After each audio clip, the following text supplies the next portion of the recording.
jamaah, oh jamaah. Alhamdulillah. Alhamdulillahirabbil alamin. Jamaah Islami Twinda yang dirahmati Allah, kembali lagi di Islami Twinda buat Anda yang baru bergabung. Kita ingatkan lagi hari ini kita sedang membahas tentang tema bolehkah sholat beda mazhab. Nah, ini ada pertanyaan sebelum iklan ya sama guru kita Habib Muhammad Syahab. Ini apa benar nih Bib nih, ketika kita sholat, orang ini kalau bisa sholat itu yang sama mazhabnya. Karena kalau misalnya nggak sama takutnya sholatnya ada yang bilang nggak sah lah gitu kan. Seandainya ada juga beberapa kasus contoh yang bilang yang lain mazhabnya jangan sholat nih. Atau mungkin bilang oh di beda aliran. Jadi jauh. Jadi kayaknya kok kita malah jadi kayak apa ya. Nggak jadi satu kesatuan gitu loh Bib. Mohon izin penjelasannya, tafadhol Bib. Kayak tadi ada yang nggak ikut sholat subuh ya? Oh iya.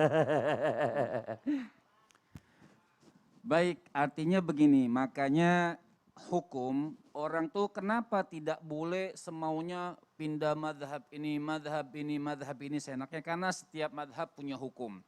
Kalau ditanyakan boleh atau tidak, mungkin pertanyaannya bermakmum berjamaah dengan imam yang berbeda madhab dengan kita. Semua ini ada 4 aqwal, artinya ada 4 pendapat dan ini semua tertulis di dalam kitab Muhadzab. Pertama, Imam Nawawi mengutipkan bagaimana hukumnya ketika makmum berbeda dengan imam madhabnya. Pendapat yang pertama, maka lahul qaffal, namanya qaffal, Imam Qaffal, itu beliau mengatakan pendapat yang pertama, ini sangat menggampangkan kita, beliau mengatakan yasihhu mutlaqan, artinya sah secara mutlak.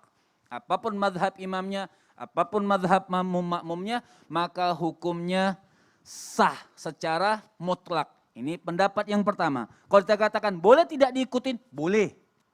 Kan boleh. Kemudian pendapat yang kedua apa? Mengatakan pendapat yang kedua la yasihu mutlaqan. Pendapat yang kedua tidak sah secara mutlak. Contohnya tadi sudah dibahas sama guru-guru kita. Artinya dalam madhab Imam Syafi'i contohnya wajib pakai bismillah. Dalam madhab Imam Hanafi mereka tidak wajib baca bismillah, bahkan terkadang tidak baca sama sekali. Ketika diyakini dia tidak baca, maka yang bermadhab kepada Imam Syafi'i maka la yasihu mutlaqan. Ini pendapat yang kedua. Kalau pendapat yang pertama tadi sah secara mutlak. Jadi pendengar enggak usah repot, oh nanti rusuh, musola apa segala macam, enggak usah rusuh. Artinya semua ada hukumnya. Kemudian pendapat yang ketiga, dilihat dulu apabila dia imam itu berbeda madhab kepada kita. Kemudian kita yakini dia membaca apa yang menjadi sahnya sholat madhabnya si makmum, itu sah hukumnya. Kemudian walaupun beda madhab, tapi kalau kita ragu, ada keraguan, oh baca atau tidak, ini tadi gak kedengaran nih bismillahnya, baca atau tidak, maka hukumnya tidak sah. Karena ada keraguan. Karena ragu, kita sebagai makmum ragu, nih baca atau tidak nih, maka tidak sah.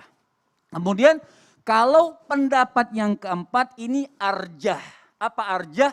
Pendapat yang lebih kuat dari pendapat-pendapat yang 3 ini. Apa? Pendapat yang Mawardi ini mengatakan dalam kitab Muhadzab itu, apabila kita yakin imam yang berbeda madhab kepada kita tidak membaca sesuatu yang menjadi kesahan madhab si makmum, maka tidak sah. Tapi kalau ragu sah. Nah ini lebih gampang.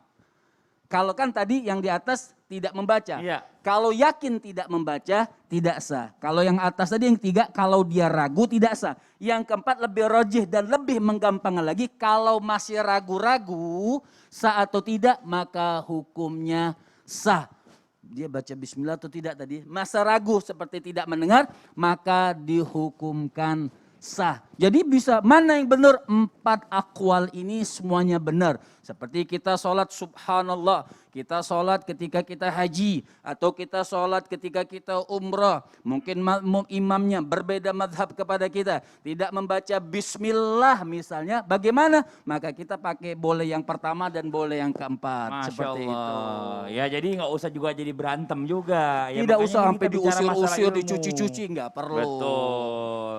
Jazakallah khairan kasiran Bi, penjelasannya Afwan. menenangkan hati banget nih Masya Allah. Nah sekarang buat jamaah Islam itu Indah yang ada di rumah. Bagaimana kalau misalnya kalau saya bilang jam, banyak macam-macam jam ya di Indonesia bahkan di seluruh dunia. Ada jam tangan, ada jam dinding, ada jam waker. Mereknya atau gimana? Enggak, ini jam contoh-contoh jam. Ada Oh, jam kira cincin. mereknya. Tapi di Indonesia ada yang menarik nih. Saya punya tayangan tentang jam matahari. Jam matahari di Gresik sebagai penentu waktu sholat. Ini di tayangannya.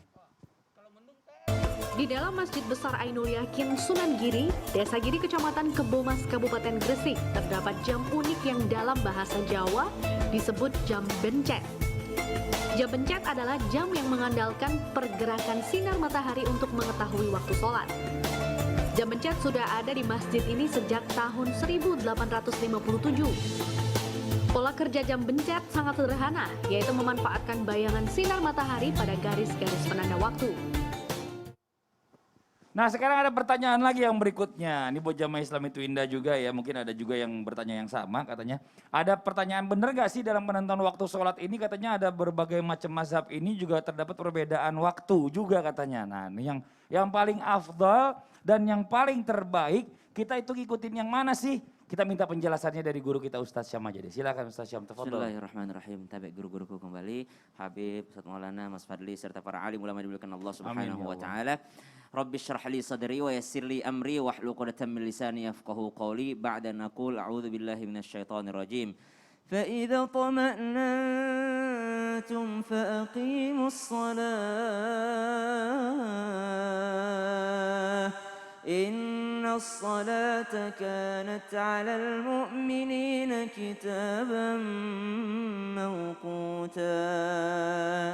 Salat itu sudah maktubah, sudah ditentukan yakni waktu-waktunya. Namun ternyata dalam prosesnya, dalam pengerjaannya ternyata masih ada lagi perbedaan-perbedaan pendapat.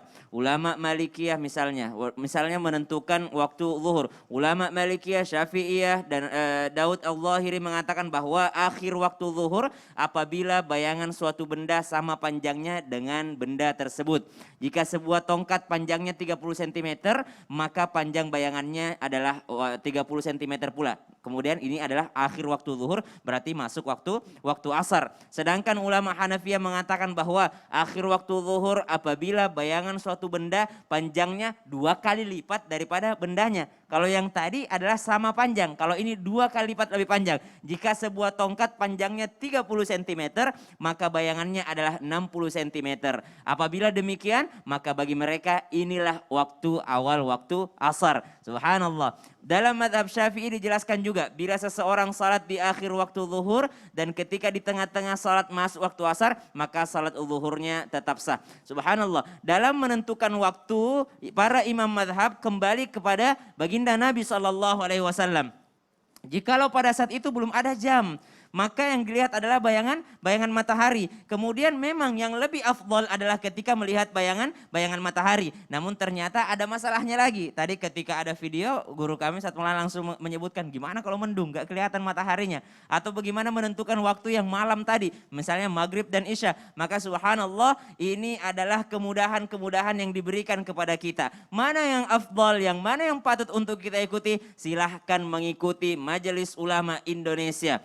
Sudah ada jadwal waktu sholat. Kenapa kita mengikuti Majelis Ulama Indonesia? Nanti di hadapan Allah Subhanahu wa taala kita tidak bertanggung jawab. Langsung aja, ya Allah, saya ikut MUI, saya ikut ulama saya ikut Majelis Ulama Indonesia. Maka yang bertanggung jawab adalah para guru-guru kita, para mujtahid, orang-orang yang sudah berijtihad. Kenapa kita mau menyusahkan diri kita berbeda dengan yang umum? Kalau kita berbeda dengan yang umum, maka subhanallah ini adalah menyusahkan diri kita. Kita mau berjamaah rasanya kayaknya kurang afdal, kita mampir ke masjid ini rasanya kurang afdal, maka waktu sholat pun sudah ditentukan walaupun ada perbedaan waktu akhir sholatnya. Namun subhanallah, teman-teman yang dimuliakan Allah Subhanahu wa taala, teman-teman milenials misalnya, ada satu ungkapan, lebih baik, tapi bukan baik ya, lebih baik terlambat sholat dibandingkan tidak sholat sama sekali.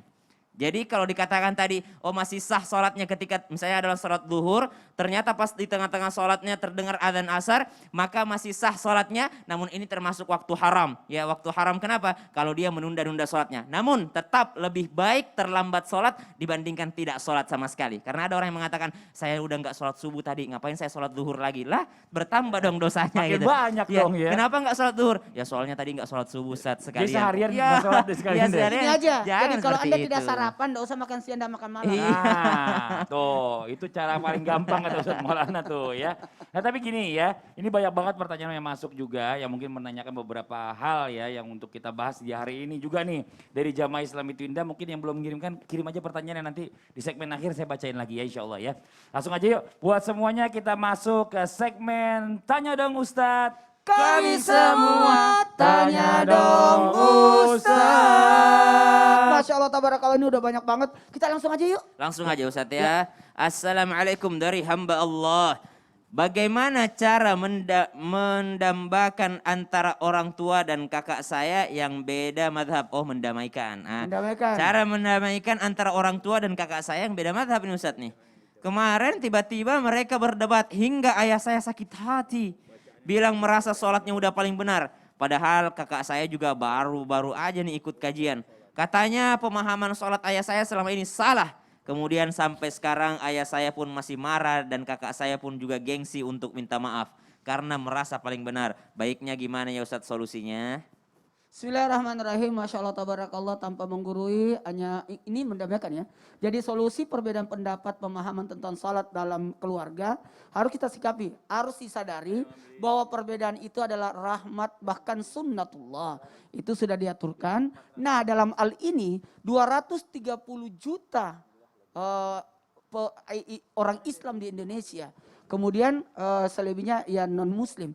Dalam hal ini dan kita sudah diajarkan dari ulama-ulama terdahulu. Kemudian datang lagi pemahaman yang baru yang berusaha untuk dimasukkan. Di sinilah biasanya terjadi perbedaan. Maka perlu ditumbuhkan pandangan bahwa pemahaman yang kita tentang ajaran mesti bertolak dengan cara yang kita anggap benar. Bisa kemungkinan salah atau sebaliknya. Pemahaman orang lain berdasarkan pemahaman kita adalah salah satu memiliki kemungkinan juga kemungkinan. Jadi kita aja. Jadi kemungkinan benar salahnya itu kan ada kemungkinan. Jadi sebaiknya kita tetap menghargai.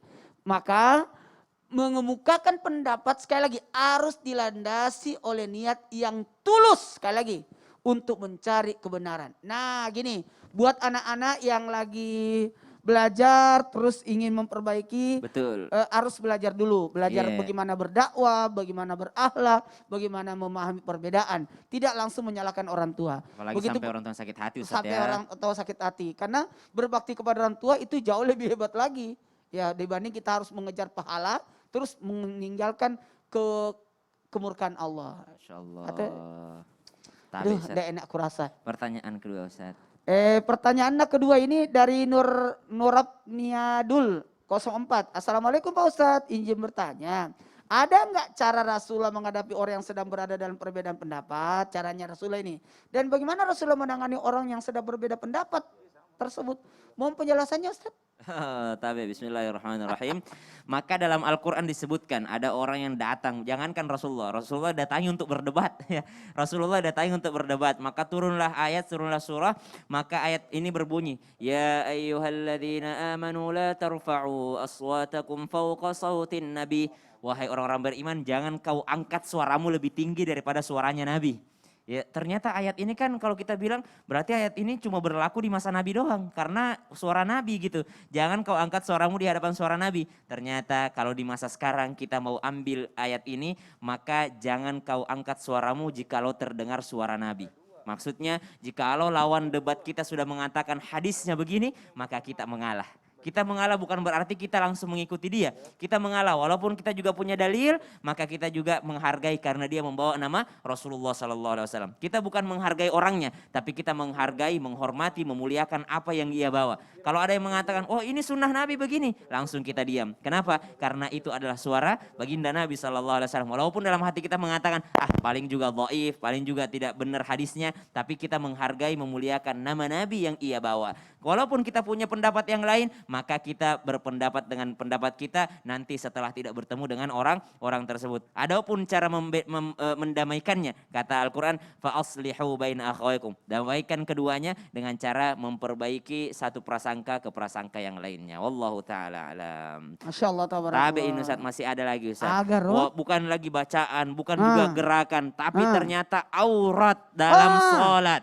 Wah, Aurat dalam sholat. Ternyata beda-beda juga Ustaz. Makanya biasa kan ibu-ibu pasti kalau keluar negeri, kita bawa mukena. Orang Iya, kok nggak pakai salat mukena. aja, dia salat aja dengan bajunya yang dia pakai. Ya. Oh, gimana tuh Ustaz? Ini banyak nih jamaah yang selalu bertanya sama saya. Iya. Di luar negeri nggak ada mukena. Cuma ada di Indonesia. Cuma di Indonesia. Nah, itu dia, Wilayah Ustaz. Melayu lah, Oh negara iya, Melayu. iya, iya, betul. Nah, Nah, itu dia. ternyata betul ada perbedaan pendapat tentang aurat. Mau gimana? Mau tahu.